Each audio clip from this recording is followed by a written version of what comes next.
చెయ్యనన్నది, అత్త తెచ్చిన కొత్త చీర కట్టనన్నది, మామ తెచ్చిన మల్లెపూలు పెట్టనన్నది. నాన్న నాన్న నాకు కథ చెప్పవా? అబ్బా వెళ్ళి మీ అమ్మని అడగమ్మా, నాకు చాలా పని ఉంది. ఆఫీస్లో ఆఫీసర్ల బాధ, ఇంట్లో ఇల్లాలి పిల్లల బాధ. అమ్మా అమ్మా నాకు కథ చెప్పవా? నాన్న చెప్పమంటే చెప్పడం లేదు, ఏదో పని ఉంది అన్నారు. అవునా, ఏదో పని ఉందన్నారా? నాకు తెలుసు, ఎప్పుడూ ఇంతే. సీఎం కూడా ఇంత బిజీగా ఉన్నాడు. నాకు వంటింట్లో పని ఉందమ్మా, వెళ్ళి మీ నాన్నమ్మని అడుగు. పో తల్లి పో. చి, మీ ఇద్దరు ఎప్పుడు కథనే చెప్పరు.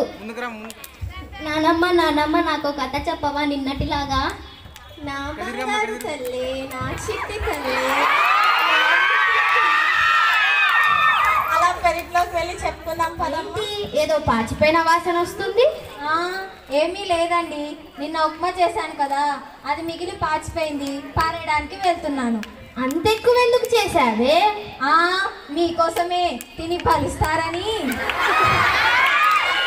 దీని పేరు ప్రభావతి. కోపం చాలా అతి, అస్సలు లేదు దీనికి మతి. ఇది చాలా పెద్ద కోతి. అబ్బో, దీనికి వ్యాకరణ పరిజ్ఞానం బాగుందే. అయినా ఇంత చేసి పడేసే బదులు ఆ ముసలానికి పెడితే పోలే. అత్తమ్మా, ఓ అత్తమ్మా, మీకోసం ఉప్మా చేశాను, తినండి. అమ్మా ప్రభా, ఈ ఉప్మా పాచిపోయినట్లుందమ్మా, తినలేను. పాచిపోయిందా? మీకోసం జీడిపప్పులు బాదం వేసి వేడి ఉప్మా తెమ్మంటావా? పాచిపోయిందంట, పాచిపోయింది. అయినా ఈ వయసులో ఇంత తిని ఒలింపిక్స్కి వెళ్ళి వెయిట్ లిఫ్ట్ ఎత్తాలా ఏంటి? సిగ్గు లేకపోతే సరే. చిచ్చి, పెట్టింది తిను, లేదంటే ఒక మూలన పడు. ఏవండి, నేను ఇంట్లో ఇంతమందికి చాకరీ చెయ్యలేనండి. ఇప్పుడు నీకేమైంది? ఇంకేం కావాలండి? పొద్దుననగా మీరు ఆఫీస్కి వెళ్తారు, పాప స్కూల్కి వెళ్తుంది, మీరంతా వచ్చేంత వరకు ఆ ముసల్దానికి సేవలు చేయలేక చస్తున్నా. అంత గొప్ప సేవలు ఏం చేసావే? నువ్వేమన్నా మదర్ తెరేసావా? ఏం చేశానో మీకు చెప్పాలా ఏంటి? చెప్పకపోతే అర్థం చేసుకోలేరు. సరే, ఇప్పుడు నన్ను ఏం చేయమంటావు? ఇంట్లో నేనైనా ఉండాలి, ఆ ముసలైనా ఉండాలి. ఈ వయసులో ఇప్పుడు ఆమె ఎక్కడికి వెళ్తుంది?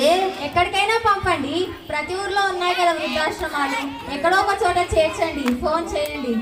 చేస్తానులే. ఇప్పుడే చేయండి. చేస్తానులే. హలో, గద్వాల వృద్ధాశ్రమమా అండి? ఒక ముసలామను మీ ఆశ్రమంలో చేర్చాలనుకుంటున్నాం. ఏంటండి? మా అమ్మేనండి. ఏంటి, అనాథలను మాత్రమే చేర్చుకుంటారా? సరేనండి. ఏమే, అనాథలను మాత్రమే చేర్చుకుంటారంట? అనాథ అని చెప్పండి, వేరే దానికి చేయండి. చేస్తానులే. హలో, కర్నూలు వృద్ధాశ్రమమా అండి? ఆమెకెవరు లేరండి. ఓ, రేపు రమ్మంటారా? సరేనండి. ఇవాళే వస్తామని చెప్పండి. ఏది చెత్త కాదు. చిచ్చి, ఏమో కూడా ఏం కదా. నానమ్మని ఎక్కడ తీసుకువెళ్తున్నారు? నీకెందుకే, నోరు మూసుకొని పోయి చదువుకోపో, పానకంలో పుడక మాదిరి. అమ్మా, నువ్వు కొంచెం ఆగు, చెప్పు నాన్న, నానమ్మని ఎక్కడ తీసుకువెళ్తున్నారు? ఏమీ లేదమ్మా, నాయనమ్మకు వయసు అయిపోతుంది కదా, ఇంట్లో ఉంటే ఆలనా పాలన సరిగా చూసుకోలేమని ఆశ్రమంలో చేర్చడానికి వెళ్తున్నాం. అయితే నాకు కూడా ఆ నంబర్ ఇవ్వండి, మీరు ముసలాళ్ళు అయ్యాక మిమ్మల్ని కూడా అక్కడికే పంపిస్తాను.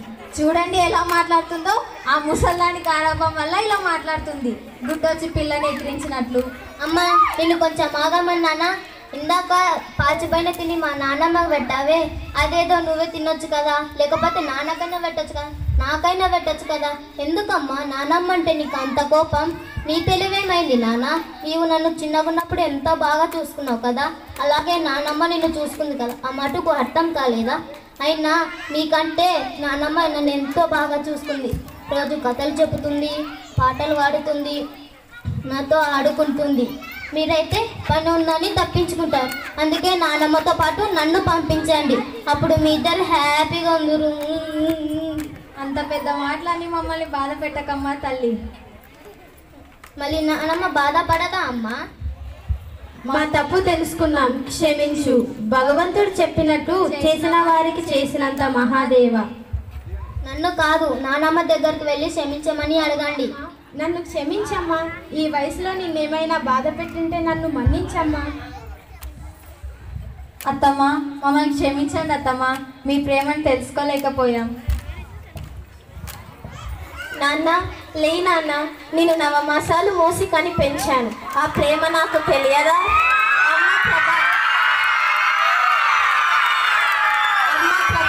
లేదమ్మా, నాకు కోడలు అయినా కూతురు అయినా నువ్వే కదమ్మా. నీకు అత్తనైనా అమ్మనైనా నేనే కదమ్మా. లేయండి. లేయండి, క్షమించలేండి. ఎందుకంటే మా ముసలిది బంగారు కొండ.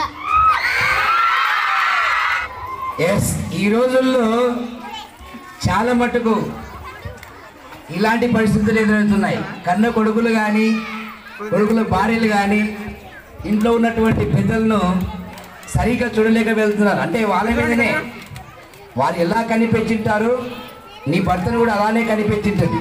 ఇదే కనువిప్పు నాటిక. ఒకవేళ అంత కుటుంబంలో కలిసి ఉంటే ఎలా ఉంటుందో ఈ చిన్ని ప్రయత్నం.